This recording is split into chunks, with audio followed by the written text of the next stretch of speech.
So it has been a while. I haven't been hiding, I've been in hibernation. So what is hibernation? Hibernation is like you're in a position of warmth and you're just letting, you know, that warmth envelop over you, and you're nurturing. I was nurturing myself and really looking after myself. My family has gone through a really rough trot over this last 6 months, and it was, well, it's not funny, but it was funny. It is funny now. But at the time, you know, I have 4 sons aged from 13 to 18 and had lost their way.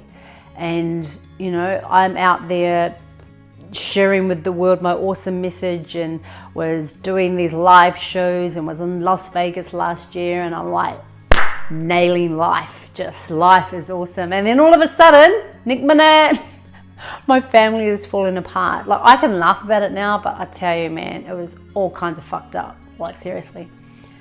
And so I just really had to take a step back and just talk gently to myself, get to a place where I just needed to be there for my children. I wanted to like really understand what they needed from me, and what I needed to give to them was something I couldn't do. They were craving for that masculine energy, you know. They're teenage boys now. You know, a job as a mother is to nurture them like through birth. We're like this human beings grown in our womb space, and then we give birth to these beautiful children, and you know, we're there for them every day, and then all of a sudden they just reject you and they just don't want you anymore. Because at the age of 12, my boys and all boys out there just craving for their father. And unfortunately, if their father's not around, where do they go? Well, they seek out friends, they seek out that tribe to belong to, and then that's when they get into trouble. So there's no amount of love that I could give them, because it's not what they wanted from me.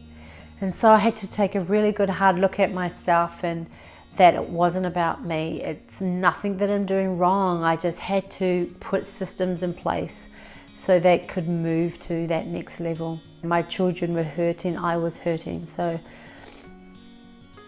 after they've gone through that space of anger and getting in trouble with the police and punch-ups with each other, and I was in one of my boys' faces, and we had just so much drama, and I really had to take a step back for me to keep my sanity and to hold my space.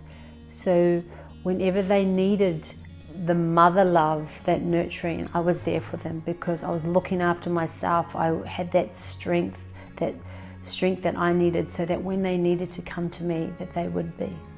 I would be ready for them, and I was. The next step that I did was I started to ask myself, ideally, what do I want? Well, fucking want my family to be happy. Well, how can I get that? Any father that's not stepping up, I just had to appreciate that that's where he was right there. He has his own demons to deal with. It doesn't make him a bad father, it's just, that's where he is right now. And so I thought, well, if he can't do and he can't be there for what my boys need for right now, then what can I do next? So I just thought, well, they need male role models. Okay, well, where do they come? Where do they grow? Where do I get them from? And so there was lots of self-talk to myself, and really lots of research out there to really find the ideal mentors. You know, sometimes boys, well, not sometimes, boys don't want to talk about their shit. They want to be active, they want to move through it, because that's how they get through their stuff, is movement. You know, they play footy, that's that testosterone. They're out there moving through whatever they need to go through. Where do we get a mentor from? Well, this is where we get it from. They have now got these beautiful, I got in touch with the community centres, and when one of my sons was going through the court system, through youth justice, I was just sobbing, like apologising to the victim's mum, and I just said, I need help. I had to put my shame aside and just like, fucking need help. Where do I get it from? Lady that does the youth justice thing, she goes, Patty, oh my God, there was this Kiwi man that used to work in youth justice, and he noticed lots of Kiwi boys, lots of Polynesian, Māori boys were coming through the system, and he's like, what the fuck? What's happening here? Like, what is happening to our men? Like, what the heck is going on with them? And so he went out on his own, and he purely helps our Polynesian boys, which I'm absolutely blessed. And so that's who they're working with. So he literally picks them up.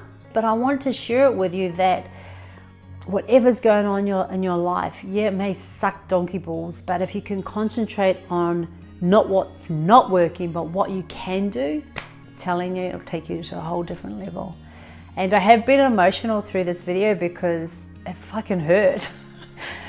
And it just feels so good to get on the other side, that my family is coming back together so much stronger, and it's just a beautiful space to be in. So I hope this video has helped you, and I really, really am blessed that you're here listening to me. And until my next video, remember that you are awesome, and always know that you have people that love and care for you. Take care.